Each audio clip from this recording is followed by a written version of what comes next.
पवित्रा एकादशी या पुत्रदा एकादशी व्रत कथा।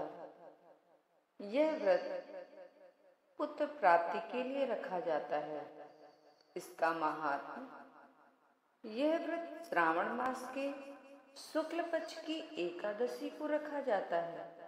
इस दिन भगवान विष्णु के नाम पर व्रत रखकर पूजा अर्चना की जाती है। इस व्रत के करने से मनोवांछित फल प्राप्त होता है। व्रती की सभी मनोकामनाएं पूर्ण हो जाती हैं। जीवन सुखों से भर जाता है। मन में शांति, आत्मिक सुख और धार्मिक विचार उदय होते हैं। निसंतान स्त्री व्रती को संतान रत्न की प्राप्ति होती है। मनुष्य के सब पाप नष्ट हो जाते हैं।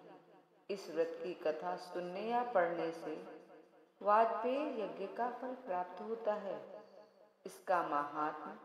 सुनने से व्यक्ति इहलोक में सुख भोगता है और अंत में परम गति को प्राप्त होता है।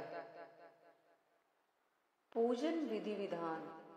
व्रती प्रातः काल उठकर स्नानादि दैनिक कार्यों से निवृत्त होकर श्री हरि विष्णु भगवान की प्रतिमा को दूध, दही और शुद्ध जल से स्नान कराकर रोली, चंदन, पुष्प, धूप, दीप आदि से पूजन करके कपूर दीपक से भक्ति भावना पूर्वक आरती करे। फिर मिष्ठान का भोग लगाकर प्रसाद भक्तों में बांटे। 5 ब्राह्मणों को भोजन कराकर यथाशक्ति दान दक्षिणा देकर विदा करे। उनका आशीर्वाद प्राप्त करे। व्रत का दिन भजन कीर्तन में गुजारकर रात्रि में भगवान की प्रतिमा के पास सोए। व्रत कथा। इस व्रत की कथा का उल्लेख श्री पद्म पुराण में इस प्रकार आया है। द्वापर युग में महिष्मतीपुरी का राजा महीजित एक शांति प्रिय व धर्मात्मा व्यक्ति था। धर्म पूर्वक उचित रास्ते चलने वाला यह राजा पुत्र विहीन था।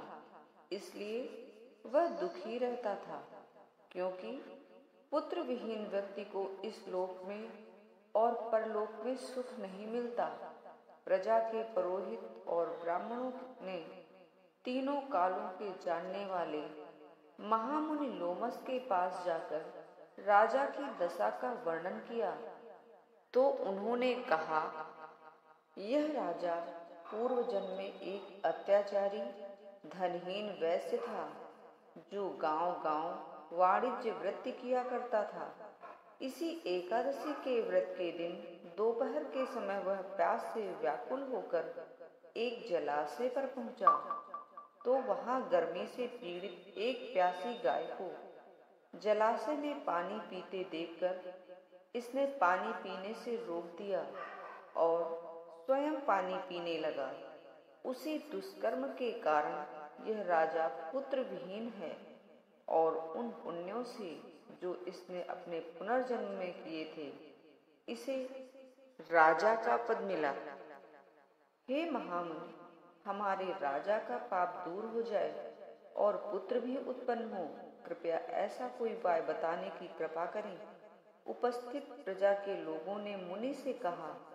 तब लोमेश ने उन्हें बताया, श्रावण शुक्ल की पुत्रदा नाम की एकादशी व्रत तिथि इसके लिए सर्वथा उचित है। तुम सब लोग विधि पूर्वक शास्त्रोक्त रीति से जागरण के साथ इस व्रत को करो और उसका पुण्य राजा को दे दो, तो निश्चय ही राजा का पुत्र होगा। प्रजा के साथ साथ जब राजा ने भी इस व्रत को रखा, तो उसके प्रताप से रानी गर्भवती हुई और उसने समय आने पर एक तेजस्वी पुत्र को जन्म दिया। तभी से इस एकादशी व्रत को पुत्रदा एकादशी व्रत के नाम से जाना जाता है। पुत्रदा एकादशी का व्रत रखने से निसंतान दंपतियों को संतान प्राप्त होती है। जय हो विष्णु भगवान। जय मां लक्ष्मी।